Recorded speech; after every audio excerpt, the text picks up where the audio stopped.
नमस्कार, देश प्रदेश के इस खास शो में आपका बहुत बहुत स्वागत है। मैं हूं आपके साथ जया कौशिक। केंद्र सरकार के इस साल जो है वो 75वीं आजादी की वर्षगांठ मना रही है। हर घर तिरंगा अभियान उसने चलाया है, लेकिन क्या इस अभियान के लिए गरीबों से जबरन वसूली हो रही है? हरियाणा में कुछ सरकारी राशन दुकान मालिकों पर गरीब लोगों को धमकाने का आरोप लगा है। आरोप के मुताबिक गरीब लोगों से कहा गया है कि अगर 20 रुपए का झंडा नहीं लिया गया तो उन्हें मुफ्त सरकारी राशन नहीं मिलेगा। आइए देखते हैं करनाल और फरीदाबाद से हमारे सहयोगी सौरभ शुक्ला और मोहम्मद गजाली की ये रिपोर्ट। सरकार का हर घर तिरंगा अभियान विवादों में उलझ गया है। हरियाणा के करनाल में सरकारी राशन दुकान चलाने वाले ने वहां के राशन कार्ड धारकों को फरमान सुना दिया कि अगर सरकार से मिलने वाला मुफ्त राशन चाहिए तो 20 रुपए का झंडा लेना ही होगा। साहब जो ऊपर बैठे हमारे, क्या कहा उन्होंने कहा जी ये झंडा जरूरी है, जो राशन ले रहे हैं उनके लिए झंडा जरूरी है, 20 रुपए का झंडा। जो नहीं लेगा उसको नहीं मिलेगा राशन। हाँ, उनको कह दो भी आपको राशन नहीं मिला, झंडा ले लो। सरकार का ऊपर से ऑर्डर है, तुम्हारे को तो पैसे जमा करवाने पड़ गए हमको। उन्होंने कहा अभी मगर जो 20 रुपए का झंडा नहीं लेगा तो उसको कैसे करो, उनको राशन नहीं दो। करनाल में कई गरीब परिवारों के तरह विधवा संतरों को भी मुफ्त राशन लेने के लिए जबरदस्ती 20 रुपए देकर झंडा खरीदना पड़ा। मैं राशन लेने गई थी जी, राशन तो दे देता ना, नहीं बोले भाई उसका झंडा लिया मिलेगा। मैं पीछे नहीं जी मेरे पास, फिर राशन पहला पैसे लिया फिर मिलेगा राशन। आधार कार्ड दरवा रहे थे मैं राशन कार्ड, फिर मैंने दूसरी से लिया 20 रुपये फिर दिया जी। हरियाणा के करनाल जिले के हेमदा गांव की हम बात कर रहे हैं, जहां पर कल परसों ये घटना हुई कि गांव की कुछ महिलाएं जब पीडीएस डिपो पे या वहां दुकान पे जाती हैं राशन लेने के लिए, तो जो डिपो होल्डर हैं वो कहते हैं कि अगर आप झंडा नहीं खरीदेंगे तब तक आपको राशन नहीं मिलेगा। हरियाणा सरकार ने इस घटना का संज्ञान भी लिया और उस डिपो होल्डर का लाइसेंस कैंसिल कर दिया। यही हाल हरियाणा के फरीदाबाद में भी है। यहाँ रहने वाली बबीता के 4 बच्चे हैं और पति मजदूरी करता है। बबीता का कहना है कि वो आज जब राशन लेने गई तो राशन डिपो वाले ने कहा कि राशन लेना है तो 20 रुपए का झंडा खरीदना होगा। मजबूरी में बबीता को झंडा खरीदना पड़ा। राशन दुकान वाले ने क्या बोला? राशन वाला ये बोला कि आप झंडा नहीं लोगे तो गेहूं नहीं मिलेगा आपको। तो मैंने कहा दे दो भैया, मैं कहा 50 किलो गेहूं मारा जाएगा हमारा, तब लेना पड़ा हमें यहाँ पे। अच्छा, अब ऐसे तो हमारी मांग तो यही है कि सरकार की तरफ से ऐसी मिलना चाहिए कि सरकार भी चाहती है कि हमारे हिंदुस्तान में झंडा लहरे घर घर, पर हमारी मजबूरी है कि गेहूं के चक्कर में हमें लेना पड़ा। नहीं हम बाहर से कहीं भी 10-5 रुपए का लेके लगा देते। जब हमने राशन डिपो मालिक से पूछा तो उसने जबरदस्ती की बात से इनकार किया। तो 20 रुपए का तय सरकार ने आपको 20 रुपए का झंडा दिया है? हाँ जी, 20 रुपए का झंडा दिया है। तो क्या ये भी कह रहे हैं कि अगर झंडा नहीं लेंगे तो राशन नहीं देंगे? ये भी नहीं जी। हाँ, ये तो नहीं बोलो। ये नहीं बोला? नहीं जी। अच्छा, ये बोल रहा है जिसका मन हो ले। हाँ जी,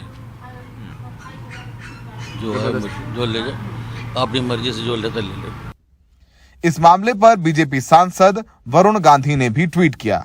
वरुण ने कहा कि आजादी की 75वीं वर्षगांठ का उत्सव गरीबों पर ही बोझ बन जाए तो दुर्भाग्यपूर्ण होगा। राशन कार्ड धारकों को तिरंगा खरीदने पर मजबूर किया जा रहा है या उसके बदले उनके हिस्से का राशन काटा जा रहा है। हर भारतीय के हृदय में बसने वाले तिरंगे की कीमत गरीब का निवाला छीनकर वसूलना शर्मनाक है। हम सब हर साल 15 अगस्त खुशी से मनाते हैं, गलियों में झंडे फहराते हैं, चाहे बच्चे हों, बुजुर्ग हों, रिक्शों में, गरीब अपनी ठेलों में लगाते हैं झंडे। लेकिन अगर अच्छी बात होती कि ये झंडे मुफ्त में गरीबों को उपलब्ध कराए जाते। सहयोगी सुशील राठी के साथ फरीदाबाद से सौरभ शुक्ला, एनडीटीवी इंडिया। आगे बढ़ते हैं, बात करते हैं लाल किले पर स्वतंत्रता दिवस समारोह के दौरान पारंपरिक 21 तोपों की सलामी के दौरान पहली बार देश में ही विकसित आर्टिलरी गन ATAGS यानी advance towed artillery gun system का इस्तेमाल किया जाएगा। डीआरडीओ ने मेक इन इंडिया के तहत इस गन सिस्टम को विकसित किया है। डीआरडीओ के मुताबिक ये आजादी के अमृत महोत्सव के मौके पर देश के लिए उपहार है। ये दुनिया की सबसे लंबी दूरी की तोप है और 45 से 48 किलोमीटर तक के लक्ष्य को भेदने में सक्षम है।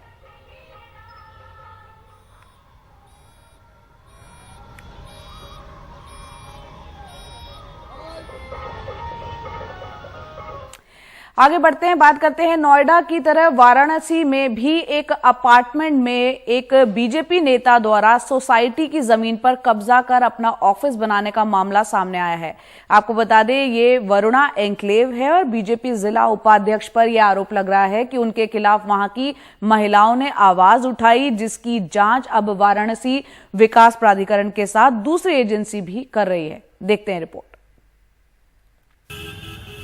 वाराणसी के वरुणा एन्क्लेव में रहने वाली इन 5 महिलाओं ने अपनी ही सोसाइटी के एक शख्स के खिलाफ आवाज बुलंद की है।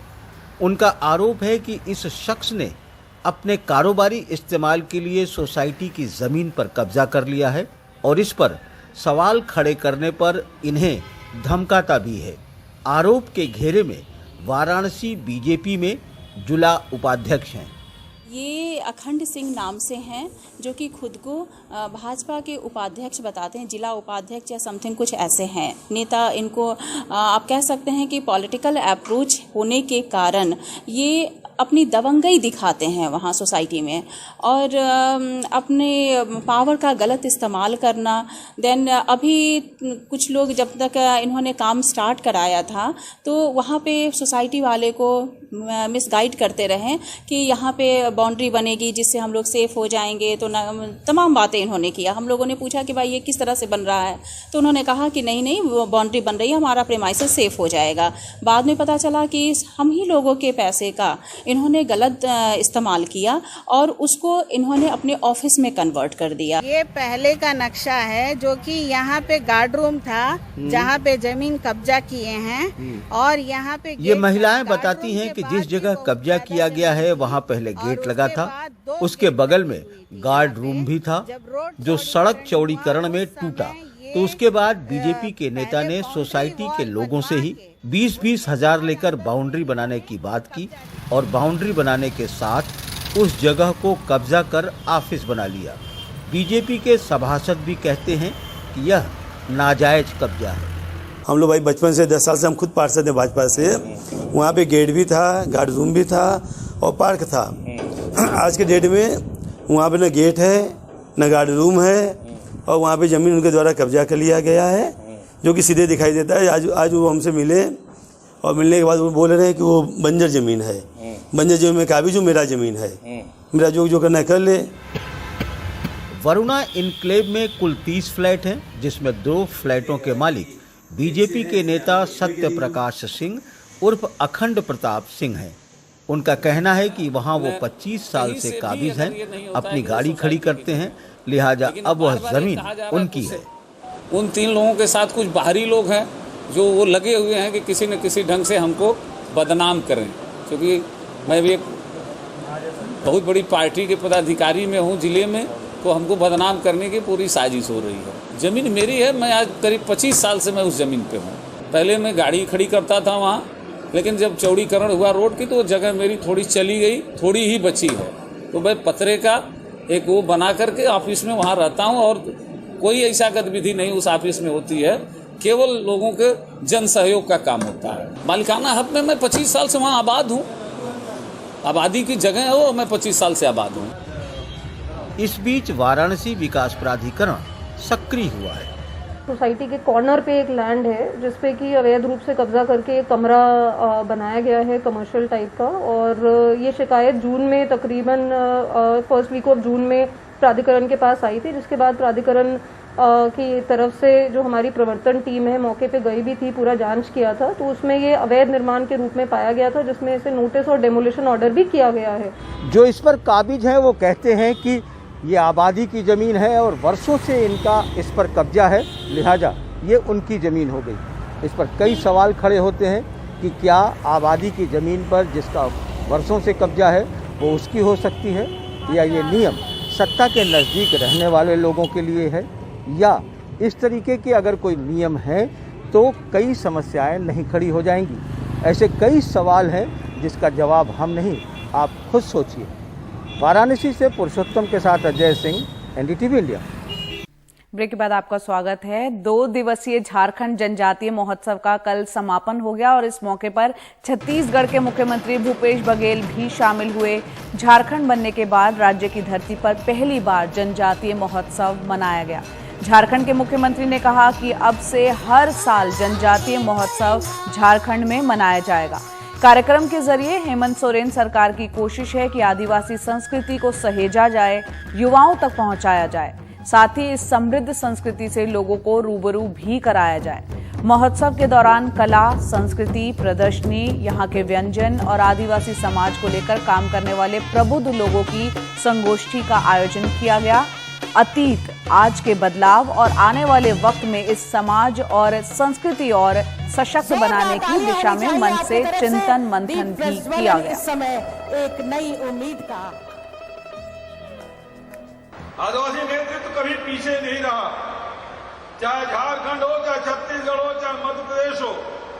अंग्रेजों के गुलामी से, दास्ता से छुड़ाने के लिए हमारे आदिवासी नेताओं की बड़ी भूमिका रही है। उन महापुरुषों को भी इस अवसर पर नमन करता हूं। निश्चित रूप से जनजातीय समूह के लिए, आदिवासी समूह के लिए जिस तरीके से पूरी दुनिया ने 9 तारीख का दिन मुकर्रर किया है और जिस तरीके से बाबा भीमराव अंबेडकर और डॉक्टर जयपाल सिंह मुंडा जी के आशीर्वाद से संविधान में जो हमें जगह मिला है, आज कहीं ना कहीं उन वजहों से आज हम अपने वजूद को बचाने में, आगे बढ़ाने में छोटा बड़ा प्रयास कर रहे हैं।